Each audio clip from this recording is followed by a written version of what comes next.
नमस्कार, आप देख रहे हैं आर्या न्यूज। मैं हूं आपके साथ पल्लवी सिंह। रुक करेंगे बड़ी खबरों की ओर। बीएसपी के अध्यक्ष मायावती ने राजस्थान, उत्तर प्रदेश के लखीमपुर खीरी और जम्मू कश्मीर में हाल ही में हुई हिंसक वारदातों के लिए संबंधित सरकारों की आलोचना की। मायावती ने रविवार को सिलसिलेवार ट्वीट में राजस्थान के हनुमानगढ़ में दलित की पीट कर हत्या के मामले में राज्य की सत्तारूढ़ कांग्रेस सरकार की कथित चुप्पी पर सवाल उठाए हैं। उन्होंने कहा कि राजस्थान के हनुमानगढ़ में दलित की पीट कर हत्या कर दी गई अति दुखद और निंदनीय है, लेकिन कांग्रेस आलाकमान चुप क्यों है? क्या छत्तीसगढ़ और पंजाब के मुख्यमंत्री वहां जाकर पीड़ित परिवार को 50-50 लाख रुपए की मदद देंगे? बसपा जवाब चाहती है, वरना दलितों के नाम पर घड़ियाली आंसू बहाना बंद करे। मायावती ने एक अन्य ट्वीट में उत्तर प्रदेश के लखीमपुर खीरी की घटना का जिक्र करते हुए कहा कि लखीमपुर खीरी जघन्य कांड में केंद्रीय मंत्री के बेटे का नाम सुर्खियों में आना बीजेपी सरकार की कार्यशैली पर अनेक सवाल खड़े करता है। ऐसे में भाजपा अपने मंत्री से तो खुद ही इस्तीफा ले, तभी वहां पीड़ित किसानों को कुछ न्याय की उम्मीद हो सकती है। उत्तर प्रदेश की पूर्व मुख्यमंत्री मायावती ने जम्मू कश्मीर में हुए हालिया आतंकवादियों द्वारा 2 लोगों की हत्या किए जाने के मामले को भी उठाया है और इसके साथ ही उन्होंने कहा कि जम्मू कश्मीर में आए दिन आतंकियों द्वारा की जा रही निर्दोष लोगों की हत्या अत्यंत दुखद है और शर्मनाक भी। बसपा केंद्र सरकार से सख्त कदम उठाने की मांग करती है।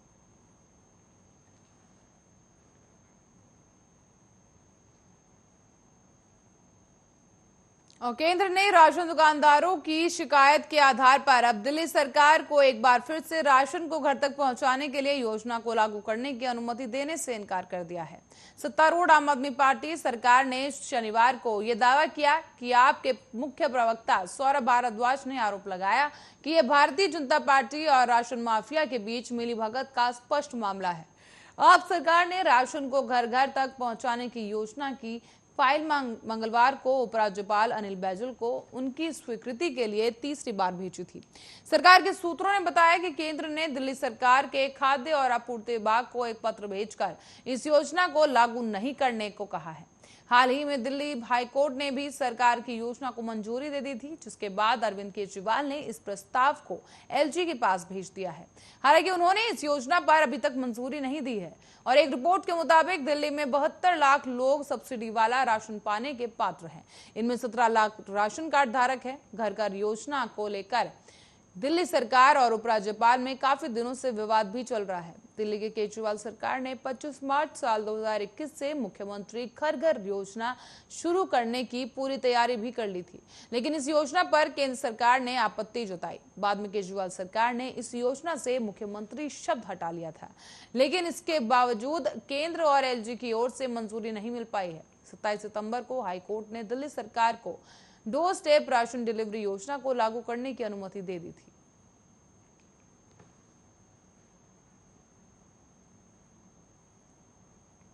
और देश की राजधानी दिल्ली में सुरक्षा को लेकर हाई अलर्ट जारी कर दिया गया है। त्योहारों को देखते हुए दिल्ली में आतंकी हमले का यह अलर्ट जारी किया गया। साथ ही खुफिया एजेंसी से मिले इनपुट के बाद अब दिल्ली की सुरक्षा को और भी ज्यादा कड़ा कर दिया गया है।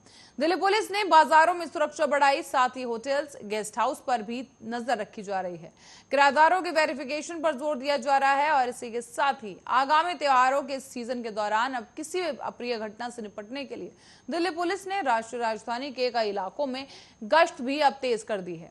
नवरात्रि त्योहारों सीजन का शुरुआत का प्रतीक माना जाता है। इसकी शुरुआत गुरुवार को हुई। हालांकि इस बार कम संख्या में स्थानीय बाजारों में और मंदिरों में लोगों की भीड़ दिखाई दी।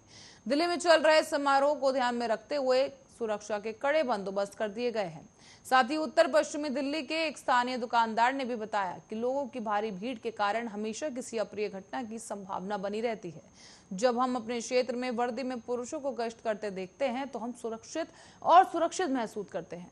दिल्ली पुलिस की स्पेशल सेल ने 14 सितंबर को पाकिस्तान स्थित एक आतंकी मॉड्यूल का भांडाफोड़ कर दिया था और 7 संदिग्ध आतंकवादियों को गिरफ्तार भी किया गया था, जो इस त्योहारी सीजन के दौरान देश में आतंकी हमले करने की योजना बना रहे थे।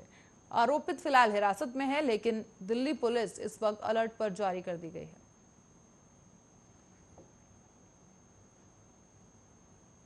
और 2 साल से हज यात्रा की राह देख रहे लोगों के लिए एक खुशखबरी सामने आई है। केंद्र सरकार ने इस साल हज यात्रा के लिए तैयारी शुरू कर दी है। साथ ही केंद्रीय अल्पसंख्यक मामलों के मंत्री मुख्तार अब्बास नकवी ने मुंबई स्थित हज हाउस में ऑनलाइन बुकिंग केंद्र के उद्घाटन के दौरान ये कहा कि भारत में 2022 की हज यात्रा की पूरी प्रक्रिया 100% डिजिटल होगी।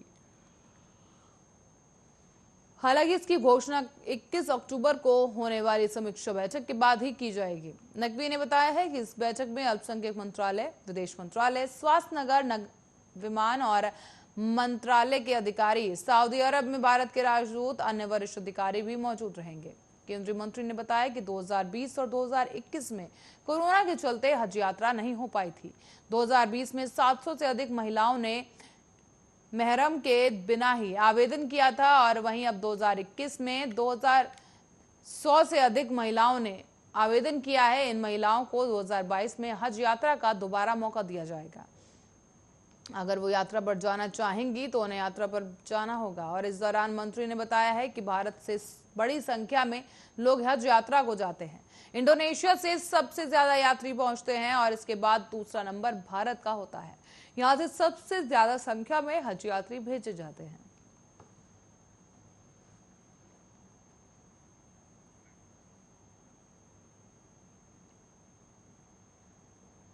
और बिहार में सत्ता के शीर्ष पर जाने के लिए दोनों भाई एक दूसरे के खिलाफ लगातार नई चाल चल रहे हैं।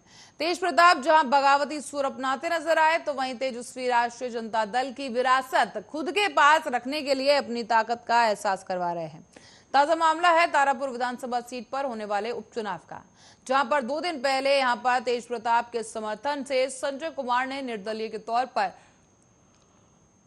अपना नामांकन किया था। तेज प्रताप से समर्थन प्राप्त करके संजय कुमार ने तारापुर विधानसभा सीट उपचुनाव के लिए अपना नामांकन तो कर दिया, लेकिन 2 दिन के अंदर ही तेजस्वी ने बड़ी चाल चल दी। दरअसल तेजस्वी ने शनिवार शाम को संजय कुमार को अपने आवास पर बुलाया और उनसे मुलाकात की, जिसके बाद उन्होंने अपना नामांकन वापस लेने का ऐलान कर दिया और आरजेडी में भी शामिल हो गए। तो वहीं अब तेजस्वी के इस फैसले के बाद तेज प्रताप भड़क गए हैं और उन्होंने तेजस्वी के सलाहकार संजय यादव को जमकर लताड़ लगा दी। तारापुर सीट से नामांकन वापस लेने के संजय कुमार के फैसले पर तेज प्रताप यादव ने ट्वीट कर अपनी प्रतिक्रिया दी है और कहा है कि उनका इस मामले से कुछ लेना देना नहीं है।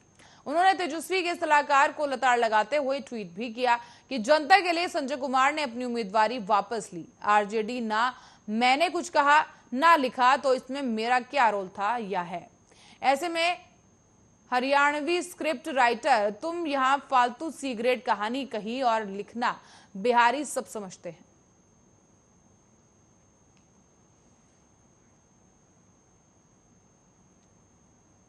और पेट्रोल और डीजल के भाव में रविवार को लगातार छठे दिन बढ़ोतरी दर्ज की गई। सार्वजनिक क्षेत्र की पेट्रोलियम कंपनियों की ओर से रविवार की सुबह जारी किए गए नोटिफिकेशन के मुताबिक पेट्रोल के भाव में 30 पैसे प्रति लीटर और डीजल के दाम में 35 पैसे प्रति लीटर की वृद्धि की गई। इससे देश के प्रमुख शहरों में पेट्रोल और डीजल के दाम नई ऊंचाइयों पर पहुंच गए हैं। इस बढ़ोतरी के साथ ही दिल्ली में पेट्रोल का दाम 104 रुपए 14 पैसे प्रति लीटर पर पहुंच चुका है। शनिवार को शहर में 1 लीटर पेट्रोल का दाम 103 रुपए 84 पैसे प्रति लीटर पर था। इसी तरह से डीजल की बात करें तो डीजल का रेट 92 रुपए 47 पैसे प्रति लीटर से बढ़कर 92 रुपए 82 पैसे प्रति लीटर हो गया है। वहीं महाराष्ट्र की राजधानी मुंबई में पेट्रोल का दाम 109 रुपए 83 पैसे प्रति लीटर से बढ़कर 110 रुपए 12 पैसे प्रति लीटर पहुंच गया। इसी तरह से डीजल का दाम 100 रुपए 66 पैसे प्रति लीटर पहुंच गया। कोलकाता की बात करें तो कोलकाता में पेट्रोल का भाव 104 रुपए 80 पैसे प्रति लीटर और डीजल का दाम 95 रुपए 93 पैसे प्रति लीटर पहुंच गया। तमिलनाडु की ओर रुख करेंगे तो तमिलनाडु की राजधानी चेन्नई में पेट्रोल का दाम 101 रुपए 53 पैसे प्रति लीटर और डीजल का भाव 97 रुपए 26 पैसे प्रति लीटर पहुंच गया। यूपी की राजधानी लखनऊ में पेट्रोल का दाम 101 रुपए 18 पैसे प्रति लीटर हो गया है, जबकि डीजल का दाम 93 रुपए 26 पैसे प्रति लीटर पहुंच गया। भोपाल में भी पेट्रोल और डीजल के दाम बढ़ाए गए, जहां पर भोपाल में पेट्रोल का भाव 112 रुपए 69 पैसे प्रति लीटर हो गया है और डीजल का दाम 101 रुपए 91 पैसे प्रति लीटर पहुंच गया। पटना में भी पेट्रोल के रेट में इजाफा देखा गया। पेट्रोल का रेट 107 रुपए 29 पैसे प्रति लीटर और डीजल का दाम 99 रुपए 36 पैसे प्रति लीटर पर पहुंच गया है। रांची में 1 लीटर पेट्रोल का दाम 98 रुपए 66 पैसे प्रति लीटर हो गया। इसी तरह से डीजल का भाव भी 97 रुपए 98 पैसे प्रति लीटर पहुंच गया।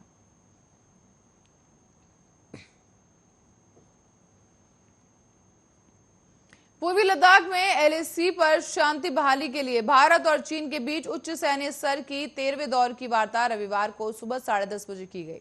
बैठक में भारत तनातनी वाले शेष बिंदुओं से चीनी सेना की पूरी तरह से वापसी पर जोर देगा।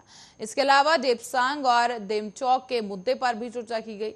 साथ ही आपको बता दें कि 31 जुलाई को भारत और चीन के बीच कोर कमांडर स्तर की 12वें दौर की वार्ता हुई थी। ये वार्ता करीब 9 घंटे तक चली थी और इसमें भारत ने पूर्वी लद्दाख के हॉट स्प्रिंग्स, गोगरा और अन्य तनाव वाले स्थानों से सेना और हथियारों को जल्दी हटाने पर जोर दिया था। बैठक में दोनों ही पक्षों ने पूर्वी लद्दाख में सैन्य गतिरोध खत्म करने पर बातचीत की। चर्चा के दौरान भारत और चीन ने सीमा विवाद को लेकर विस्तार से चर्चा भी की थी। तो वहीं अब 14 जुलाई को भी विदेश मंत्री डॉक्टर एस जयशंकर ने अपनी चीनी समकक्ष वांग यी के साथ द्विपक्षीय बैठक की थी। उस वक्त दुशांबे में एससीओ के विदेश मंत्रियों ने बैठक के इतर हुई इस मुलाकात में एलएसी को लेकर चल रहे मुद्दों पर चर्चा की थी। जयशंकर ने कहा था कि स्थिति में एक तरफा परिवर्तन किसी भी स्थिति में स्वीकार्य नहीं है। उन्होंने कहा था कि सीमा क्षेत्रों में हमारे संबंधों के विकास के लिए शांति और व्यवस्था की पूरी तरह से वापसी बहुत जरूरी है। दोनों देश पैगोंग झील के उत्तरी और दक्षिणी किनारों से अपने अपने सैनिकों और हथियारों को हटाने की प्रक्रिया पूरी कर चुके हैं, लेकिन टकराव वाली बाकी जगहों पर सैनिकों को वापस ले जाने की शुरुआत अभी तक नहीं हो पाई है।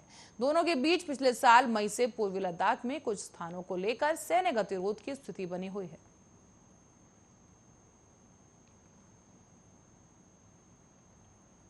दक्षिण भारत में बारिश का सिलसिला थमने का नाम नहीं ले रहा। केरल, कर्नाटक और तेलंगाना के कुछ हिस्सों में अभी भी बारिश हो रही है। साथ ही भारतीय मौसम विज्ञान विभाग के अनुसार 11, 12 और 13 अक्टूबर को केरल के कुछ हिस्सों में भारी बारिश की संभावना जताई गई। वहीं कर्नाटक के तटीय इलाकों में 11 से लेकर 13 अक्टूबर तक, उत्तर और अंदरूनी इलाकों में 10, 12 और 13 अक्टूबर को भारी बारिश की आशंका है। इसके अलावा रायसीमा में भी 14 अक्टूबर तक बारिश हो सकती है। मौसम विभाग के अनुसार आंध्र प्रदेश के दक्षिण तटीय इलाके में भी बारिश से सरोबोर हो सकते हैं। गोवा और कोंकण में भी अगले हफ्ते यानी कि 11 अक्टूबर से बारिश की संभावना जताई गई। मध्य महाराष्ट्र में 10 और 11 अक्टूबर को बारिश के आसार हैं। वहीं कर्नाटक के तटीय इलाकों में 11 से 13 अक्टूबर तक और अंदरूनी इलाकों में 10 से लेकर 13 अक्टूबर तक भारी बारिश होने की संभावना जताई गई। इसके अलावा रायलसीमा में भी 14 अक्टूबर तक बारिश हो सकती है। मौसम विभाग के अनुसार आंध्र प्रदेश के दक्षिण तटीय इलाकों में बारिश होने की संभावना है। गोवा और कोंकण में भी अगले हफ्ते यानी 11 अक्टूबर से बारिश हो सकती है। मध्य महाराष्ट्र में भी 10 अक्टूबर और 11 अक्टूबर तक बारिश की संभावना है। केरल के त्रिवंतपुरम, कोल्लम, पट्टनमिट्टा और अलापुझा, कोट्टयम और अर्नाकुलम और इडुक्की में भारी बारिश की आशंका जताई गई। मौसम विभाग ने ऑरेंज अलर्ट भी जारी कर दिया है।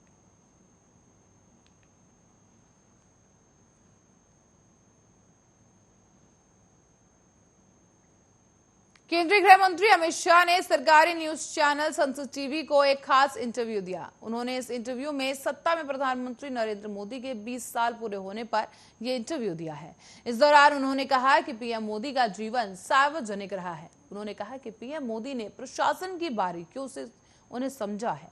उन्होंने ये भी कहा कि गुजरात में बीजेपी की हालत खराब थी, उसे पीएम मोदी ने ही खड़ा किया। जब उनसे पूछा गया कि प्रधानमंत्री मोदी के जीवन में कब कब चुनौतियां आए, इसके जवाब में शाह ने कहा कि उन्हें सार्वजनिक जीवन के 3 हिस्से किए जा सकते हैं। एक तो बीजेपी में आने के बाद का उनका पहला कालखंड संगठनात्मक काम क्या था, दूसरा कालखंड उनके मुख्यमंत्री का रहा और तीसरा राष्ट्रीय राजनीति में आकर प्रधानमंत्री बने। इन 3 हिस्सों में उनके सार्वजनिक जीवन को बांधा जा सकता है। उन्होंने कहा कि जब उनको बीजेपी में भेजा गया, संगठन मंत्री बनाया गया, उस वक्त बीजेपी की स्थिति गुजरात में खस्ता हाल थी और देश में 2 सीटें आई थी। तब वो संगठन मंत्री बने और 1987 से उन्होंने संगठन को संभाला। 1987 के बाद सबसे पहले चुनाव आया अहमदाबाद म्यूनिसिपल कॉरपोरेशन का। पहली बार बीजेपी अपने बूते पर कॉरपोरेशन में सत्ता में आई। उसके बाद बीजेपी की यात्रा शुरू हुई। 1990 में हम हिस्सेदारी में सरकार में आए और 1995 में पूर्ण बहुमत में आए और वहां से बीजेपी ने आज तक पीछे मुड़कर नहीं देखा।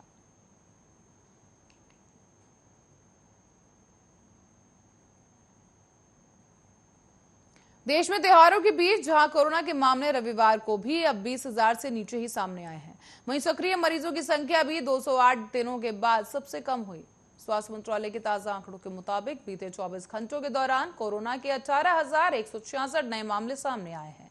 2014 लोगों की इस दौरान मौत भी हो गई। हालांकि इस दौरान 23,624 लोग स्वस्थ भी हुए हैं।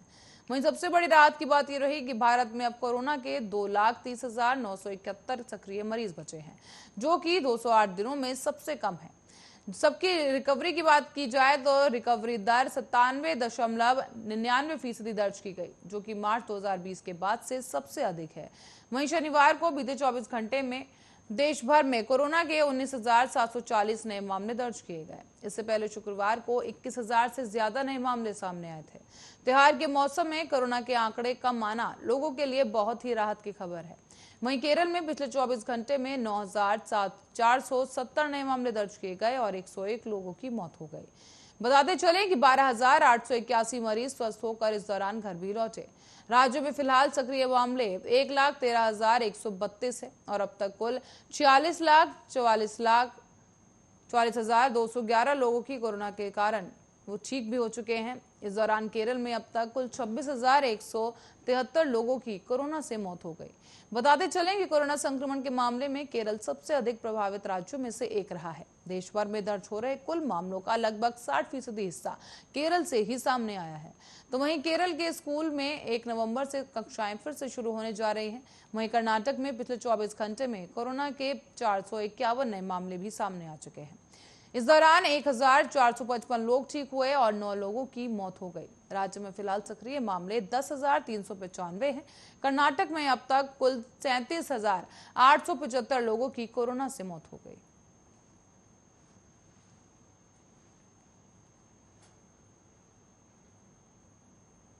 और शारदीय नवरात्रों में मां भगवती को प्रसन्न किया जाता है। भगवती मां को प्रसन्न करने के लिए मां के अलग अलग स्वरूपों की पूजा भी की जाती है और आज भगवती मां के स्कंद माता स्वरूप की पूजा की जाती है। आइए इस रिपोर्ट के जरिए मां की महिमा को समझें।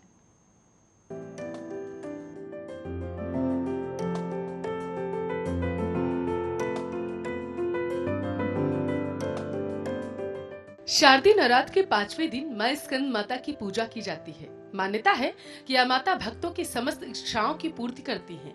इन्हें मोक्ष के द्वार खोलने वाली माता के रूप में भी जाना जाता है। स्कंद माता का स्वरूप मन को मोह लेने वाला है। इनकी 4 भुजाएं होती हैं, जिससे वो 2 हाथों में कमल का फूल थामे दिखाई देती है। एक हाथ में स्कंद जी बाल रूप में बैठे हुए हैं और दूसरे से माता तीर को संभाली दिखती हैं। ये कमल के आसन पर विराजमान रहती हैं, इसलिए इन्हें पद्मासना देवी के नाम से भी जाना जाता है। आपको बता चले इनका वाहन सिंह है। शेर पर सवार होकर माता दुर्गा अपने 5वें स्वरूप स्कंद माता के रूप में भक्तजनों के कल्याण के लिए सदैव तत्पर रहती हैं। स्कंद का अर्थ है कुमार कार्तिकेय, अर्थात माता पार्वती और भगवान शिव के ज्येष्ठ पुत्र कार्तिकेय, जो भगवान स्कंद कुमार की माता है। आपको बताते चलिए वहीं मां स्कंद माता की 4 भुजाएं भी हैं, जिनमें से माता ने अपने 2 हाथों में कमल का फूल पकड़ा हुआ है। इनकी एक भुजा ऊपर की ओर उठी हुई है, जिससे वह भक्तों को आशीर्वाद देती हुई साफ दिखाई देती। एक हाथ से उन्होंने गोद में बैठे अपने पुत्र स्कंद को पकड़ रखा है। ये कमल के आसन पर विराजमान रहती है और आपको बताते चलिए इनका वाहन तो सिंह है ही। शास्त्रों में मां स्कंद माता की आराधना का काफी महत्व बताया गया। इनकी उपासना से भक्तों की सारी इच्छाएं पूरी हो जाती है। भक्त को मोक्ष की प्राप्त होती है। सूर्य मंडल की अधिशास्त्री देवी होने के कारण इनका उपासक अलौकिक तेज और कांतिमय हो जाता है। आपको बताते चले ऐसे में मन को एकाग्र रखकर और पवित्र रखकर देवी की आराधना करने वाले साधक या भक्त को भवसागर पार करने में कठिनाई नहीं होती। इसके अलावा स्कंद माता की कृपा से संतान के इच्छुक दंपति को संतान सुख प्राप्त होता है। देवी स्कंद माता की 4 भुजाएं हैं। इनके दाहिनी तरफ की नीचे वाली भुजा जो ऊपर की ओर उठी हुई है उसमें कमल पुष्प है। बाईं तरफ की ऊपर वाली भुजा में वर मुद्रा में तथा नीचे वाली भुजा जो ऊपर की ओर उठी हुई है उसमें भी कमल पुष्प लिए हुए हैं। देवी स्कंद माता का वर्णन पूर्णतः शुभ्र है अर्थात मिश्रित है। स्कंद माता की उपासना से बाल रूप स्कंद भगवान की उपासना भी हो जाती है। इसके साथ ही मां स्कंद माता की उपासना से भक्त की समस्त इच्छाएं पूरी होती है। कार्तिकेय को देवताओं का सेनापति माना जाता है और माता को अपने पुत्र स्कंद से अधिक प्रेम है। जब धरती पर राक्षसों का अत्याचार बढ़ता है तो माता अपने भक्तों की रक्षा के लिए सिंह पर सवार होकर दुष्टों का नाश करती है। स्कंद माता को अपना नाम अपने पुत्र के साथ जोड़ना बहुत अच्छा लगता है, इसलिए उन्हें स्नेह और ममता की देवी भी माना जाता है। देवी स्कंद माता की पूजा के लिए पूजा स्थल जहाँ पर कलश स्थापना की हुई है वहाँ पर स्कंद माता की मूर्ति या तस्वीर की स्थापना करें और उन्हें फल चढ़ाएं, फूल चढ़ाएं, दीप जलाएं। माना जाता है कि पदोपचार विधि से देवी स्कंद माता की पूजा करना बेहद शुभ होता है। बाकी पूजा प्रक्रिया वैसी ही है जैसी ब्रह्मचारिणी, चंद्रघंटा और बाकी देवियों की होती है। स्कंद माता हमें सिखाती है कि जीवन स्वयं ही अच्छे बुरे के बीच एक देवासुर संग्राम है। वह हम स्वयं अपने सेनापति हैं। हमें सैन्य संचालन की शक्ति मिलती रहे, इसलिए मां स्कंद माता की पूजा आराधना करनी चाहिए। आज के दिन साधक का मन विशुद्ध चक्र में अवस्थित होना चाहिए, जिससे कि ध्यान, चित्त और वृत्ति एकाग्र हो सके। यह शक्ति परम शांति व सुख का अनुभव कराती है। Special desk Arya news.